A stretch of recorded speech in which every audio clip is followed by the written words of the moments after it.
welcome to episode number 49 of the All Things Sports Podcast. My name is Zach Bischoff, and I am joined over there by. Oh, you're muted.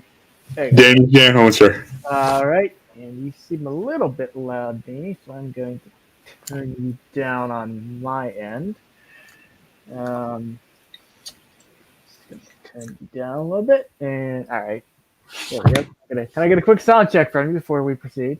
Mic check 1 2, Zach. Mic check 1 2. All right, we're gonna go with that. You're still a little loud, but I cannot edit it. I cannot change your audio any further than I. It's because I'm so excited, Zach. So excited to be on here, man. So we're gonna get right into it. We're going to first talk about March Madness here. The Pitt Panthers have been selected to the NCAA tournament, or as I like to say, the play-in game, which I do not consider a part of the NCAA tournament because it's a play-in game. You have to play a game to play a game. It's stupid. Danny, your thoughts on the number one Pitt getting an 11th seed and also Pitt's play-in game versus Mississippi State? Yeah, for sure, Zach. You know, I am so thrilled as a Pitt fan, right? That Pitt has made it this far, right? March Madness is a great time of year, man. It's when everybody is just super into college basketball. It's when the Cinderella stories really come about, man. It's a great time of year because if you're in the dance, you got a chance. Not to be poetic or anything, but Zach, my issue is for those that haven't seen the bracket yet.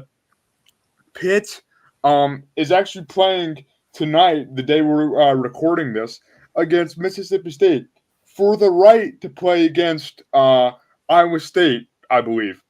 That to me, Zach, I do not like it.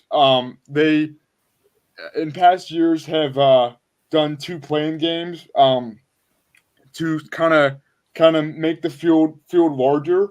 But my thing is, why would you make the field smaller and just let the most deserving team be able to play a game? It does not make sense, as you said, Zach, that Pitt has to play a game to play a game in the NCAA tournament. They have to advance out of the round of 68 to get to the round of 64, and that just doesn't make sense to me.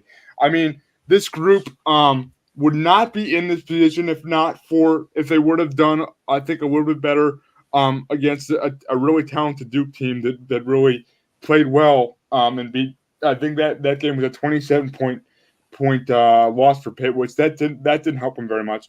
And but man, this game will be over by the time that most of our listeners are listening to this. But I think Mississippi State, I think we have it in us. I just think the turnaround is really quick, and I don't mean to be pessimistic, but Mississippi State is no slouch, man. So I think Pitt is going to win this game, man. I think it'll be close, and I think another thing too is just the fact that playing a playing game, even if you win, makes the game against Iowa State so much harder because you've already played a very intense game.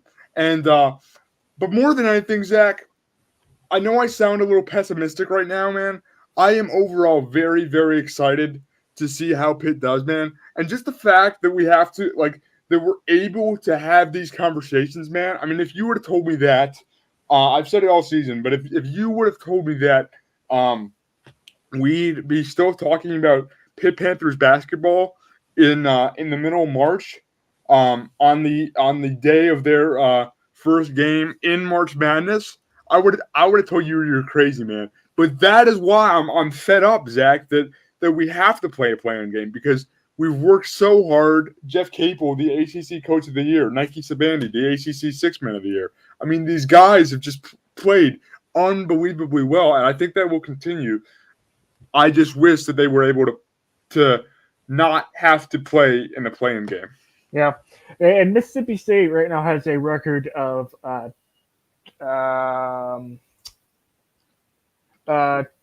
hold on, it's somewhere here.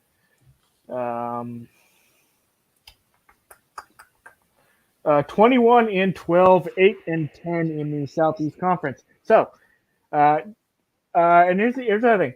Pitt right now is seated at number 11, and NC State, North Carolina State, who also plays in the ACC, uh, was ranked higher than them, despite being beat by Pitt um, earlier in the year. Your thoughts? And Zach, and North Carolina State, again, they've had a good year too, Zach. I believe, if I'm not mistaken, they only have one quad, one win. And I know you've highlighted on this podcast that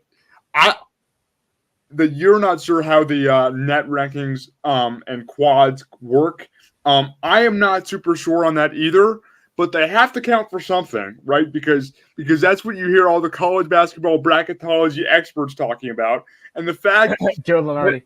Yeah. And the fact that that North Carolina State only has one quad, one win, and is seated higher than Pitt, I don't like. I think though, Zach, too. I don't want to be an advocate for Pitt haters, so to speak. But I think the reason why Pitt is having to play in this play-in game against Mississippi State is because the selection committee does not really think that the ACC is a power conference. I still think they respect the ACC because teams like Duke and NC State and Pitt got in, Miami too. I mean, and they're all right, like they all deserve to get in. But I don't think the selection committee values them the same as, say, the Big 12 right now, where it seems like every team is ranked. Yeah, I think it's West Virginia in. Yes, and they have a very. I think they can beat. So I believe they play Maryland in their first game. I think they can beat Maryland, and then I think they play Alabama in the second round if Alabama wins their 116 game, which they should. But crazier things have happened, i.e., the UMBC win over Virginia just a few short years ago. But I think West Virginia can really make a run, man.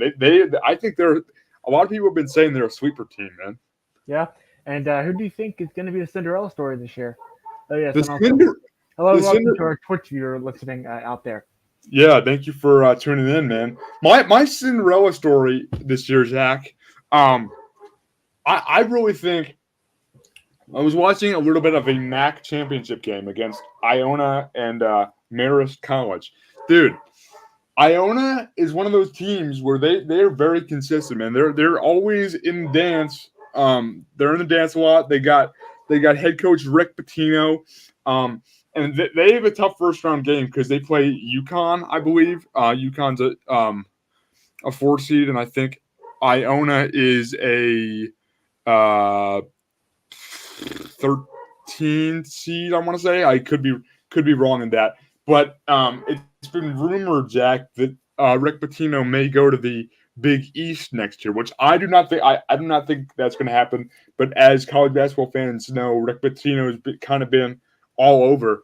But I think the UConn Iona game will be closer than everybody's thinking. I actually picked Iona to get the upset in my bracket. Although, yeah, I think also people have been saying, Zach, that Furman, that they're supposedly very good against Virginia. I think Virginia too, Zach.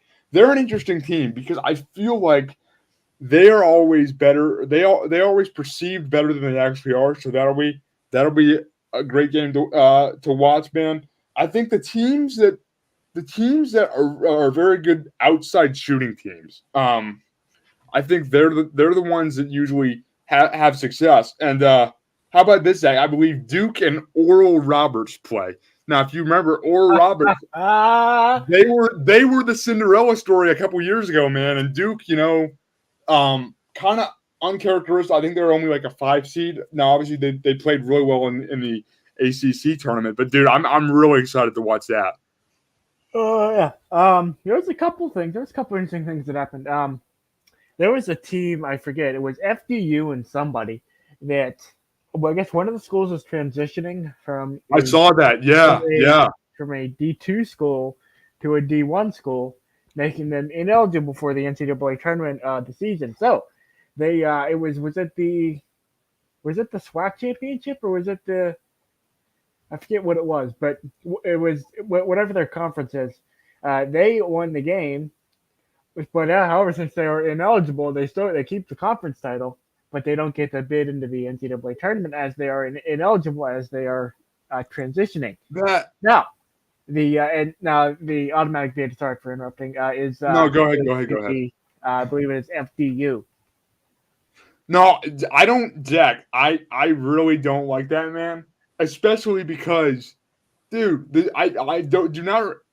I remember seeing it. I don't recall the specific school's name that actually beat FDU, but the fact that a one bid league is going to a team that lost in the finals to a deserving D2 school that obviously had a heck of a season transitioning from Division 2 to Division 1. I think I do not like that, man. And why is FDU, now I'm going to sound like a biased Pitt fan, which I am proud to be for a second. Why is a team like FDU getting in after losing their conference championship game, and Pitt coming from a Power Five, in my opinion, Power Five conference, and having to play a playing game? And if I was a Mississippi State fan, man, I'd be. I think Pitt fans and Mississippi State fans are in agreement in this. Now, obviously, they want their respective teams to win the playing game, but Mississippi State should not. They should not be having to be playing in a playing game either, man. I think that's. I just think they should do away with the playing games. Mm-hmm. Zach, can I ask you, who do you think? Do you have a pick to win the tournament yet, man? Not yet. Not at this time. Um, we will. Although I do want to see that there is a chance. There is a chance. It could be a battle of Pennsylvania in the Elite Eight. Yeah, I saw that, man. It could be Pitt, Penn State in the Elite Eight if all the chips fall correctly. That would But be that would be that would awesome. be something. But yeah, I do not have a pick to win the tournament this time. I want to give a couple weeks, get all the playing games and get a couple games, a couple first round games in before we can make my final determination on that. But I was going somewhere else with this. I don't remember where I was going. Oh yes. In my opinion, if you're if you're a transitioning school, I and you're ineligible for the NCAA tournament, then don't allow the team to play in a postseason tournament. Right, right. That's the argument I'm seeing, and Because I wholeheartedly agree with that. it, like, imagine, I don't know if those kids on that Division 2 school team really believed that they would win, but like, if you were them, a senior on that Division 2 team school, you're this is I mean, you're transitioning to D1. Like, that is a huge deal, and you won the tournament, man. Like, that is so cool, and I feel like, I know that, there's a lot that goes on behind the scenes with the transfer portal and regulations and recruiting and all that. I understand the NCAA does have to do some governing. I just feel like the Division 2 school that's transitioning. Now, again, I apologize for not knowing the name off the top of my head, but they did what they're supposed to do. They did what small schools want to do. They won a one bid league. They should get that bid, in my opinion. Yeah, man. Zach, taking things in kind of a different direction, man. I just really, really think. Now, I was doing my bracket, right, and I think my team that I have winning it is Marquette. And let me tell you, I know a lot of people might be saying, "Huh, Marquette." I think Marquette. I think they have one of the best coaches in all of college basketball, and Shaka Smart. And I really think that they're flying under a lot of people's radar, and I think Marquette's going to surprise some people, Zach. I also anyway that's my rough pick, so to speak. All right, now we're going to great stuff, by the way. Now we're going to transition to the World Baseball Classic, which is. I need to get on full screen. I need to. Nope, I don't need that. I need to get this out of here. I need to open a new tab over on my other screen. Yeah, so give me your thoughts on the World Baseball Classic as we proceed. The World Baseball Classic, man, that has been just very awesome to see, man. Now we touched on it a little bit last week about how it's I think it's such a cool event, man. I think it's way better than spring training, because guys around the globe are getting to represent their country, man. I mean that is super awesome to me. But I mean, diving in the games here a little bit, it's been unpredictable, honestly. Like you got, I believe, Great Britain picked up their first win yesterday, I believe, against Colombia, man. I mean, that is just, I am so happy for the English there, because that's just going to do so much for their baseball funding, man. I mean, I've seen, I don't know, I'm sure you've seen this, Zach, but the Czech team, dude, those guys are not professional baseball players at all, man. They're like part-time dentists and stuff like that, and they're getting the opportunity to represent their country playing the game they love, man. I just think the memories that the World Baseball Classic creates, I mean, that's been so cool to see that unfolding, and just I was really surprised too, Zach, and I'm sure we'll get into this, but I was not expecting the United States team to lose, man. I mean, credit to Mexico, obviously, Yeah. but dude, you got guys. I mean, you got Mike Trout, you got powerhouses, man, all on one team, and I was being naive, and I thought the USA was going to run away with it, and you got teams like Mexico and Great Britain getting wins, dude. I had no idea, dude. I was mistaken. I'm glad that I was, honestly, because it just made him, the unpredictability has made it so much more fun to watch. You know what I mean, Jack? Yeah, no, so I want to get your thoughts on this game here in particular. Have you seen this? Oh, I did not see the 22-2 game. No. Yes, Korea over China 22-2 in 5 innings. That game called due to mercy rule. That's a lopsided game right there, man. I cannot seem to find a full box score for that game, but here it is, box. Oh yes, so it's going down here. I don't know how well you can see it, but here's all the stat lines for all of the Oh my goodness. Korean and Chinese players here. Now we're gonna hop over to game currently in progress, which is this one right here, Canada and Colombia. We'll see what's going on over there. Yeah, so we got 1-0 Canada in the top of the 6th inning. The United States picked up a 12-2. Is that what it was? 12-2? 12-2 or 12-1, yeah. Yeah, 12-2, 12-1 for the U.S. So they sit at 1-1. Now, they, I think, are still in danger of not before the 12-2 win over Canada, I believe it was last night, they were in danger of not advancing on a pool play, because the first tiebreaker, and we'll get into this further, is, I believe, runs per defensive out recorded. So that having a 12-2 win there, I think, certainly helped their case. But I do want to get into briefly the 5-way tie in Pool A, which I believe it went down to the 5th tiebreaker, which I'm not sure what it was. So, Danny, your thoughts on just Pool A and every team finishing with a record of 2 wins and 2 losses. Yeah, Zach. I froze a little bit there, but we're back. We're feeling good. You're still frozen on my end, but you can proceed. Oh yeah, all right. I'm looking at my a picture of myself, which is pretty funny. But frozen in time. But anyways, yeah, Zach, like you mentioned, man. It's going to be Like you, bad until you come back. You can proceed. I appreciate that, man. Like you said, Zach, dude, it's been back and forth, man. I mean, every team finishing with a record of 2-2. I mean, that's what baseball is, right? It's up and down. It's really it depends,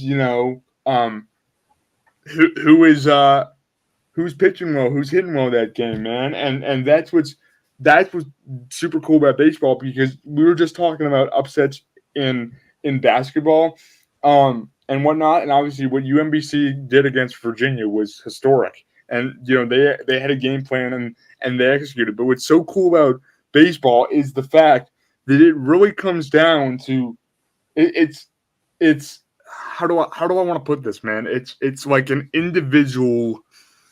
It just anybody has the chance to really, really have a great game. You know what I mean? And I think that's what we've seen, man. That's why it's been so back and forth. And just I've been really, really liking to follow along with it because just again, the more nations that are competitive, the more baseball is going to grow, the more fans we're going to bring in, and I just think that's ultimately what we want as baseball fans, right, Zach? Correct. All right. Now we're going to move into the XFL. As you can see here, this schedule for week number 4. Are you seeing this? Yes, sir. Okay. So we have Houston over Orlando. Danny and I both picked that, so we are both correct.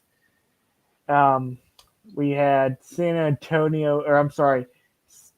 Seattle over San Antonio. I believe we both picked that Seattle to win. We were both correct there. Or did I pick? I forget who I picked. I think I might have picked San Antonio, so I'm going to say 1-1 for me. And St. Louis over Arlington, we both picked that. We are 2-1 and 3-0 respectively. And lastly, we both picked DC over Vegas. So Danny would be we are 3-1 and 4-0 respectively. Pardon. Those are some pretty good picks, huh, Zach? Yes, sir. After week number 4 in the XFL, Danny, your thoughts on week number 4 of the XFL? Yeah, Zach, for sure, man. I don't know. I'm gonna try this week, Zach, but I don't know if I can ever get a 4-0 again here. So I'm gonna bask in that glory a little bit. But Zach, I mean, again, it's been more the same, man. I've really enjoyed watching the XFL these last couple weeks here, man. I mean, you got guys like DC and St. Louis really starting to. Again, we talked at nauseum about them being the top of the league, but they're starting to separate themselves from the pack here in a positive direction. I think that is what you want, right? Because it's such a long regular season. Just the consistency is hard to come by, and got teams like the Battlehawks and Defenders have done that, man, and I'm just looking for that success to continue here. I mean, again, if I'm the XFL, I'm really encouraged by the product I've seen. If I'm the XFL higher ups, man. Mm-hmm. All right. I believe that is going to do it. Please be sure to check our Twitter page for our picks, our Twitter handle is this one, ATSPod_official. Be sure to follow us there. And Danny, any final thoughts for the folks this afternoon? Not too much, Zach. obviously, man, really love coming on here, man. And I was telling you before we went live with it, man. This is a great time of year in the sports calendar, man. I mean, it really is. You got, hockey playoffs heating up, man. That playoff chase heating up. Um, you got NBA. Their playoffs are going to start soon. You got March Madness, man, and you got World Baseball Classic and the XFL, as we just talked about, man. So it's a great time of year to be a sports fan, man. That much for sure. So just to our listeners, just really enjoy being able to talk sports every week with Zach here, and we appreciate you listening. Yes. Also, next week will be a big milestone for us as we hit episode number 50 for the All Things Sports Podcast for our next episode here. So I think we're going to do something. We're going to do something. I'm not sure what. We might do a little behind the scenes action. We might we'll figure something out. But for now, that is all from us. We will see you next time right here on the All Things Sports Podcast.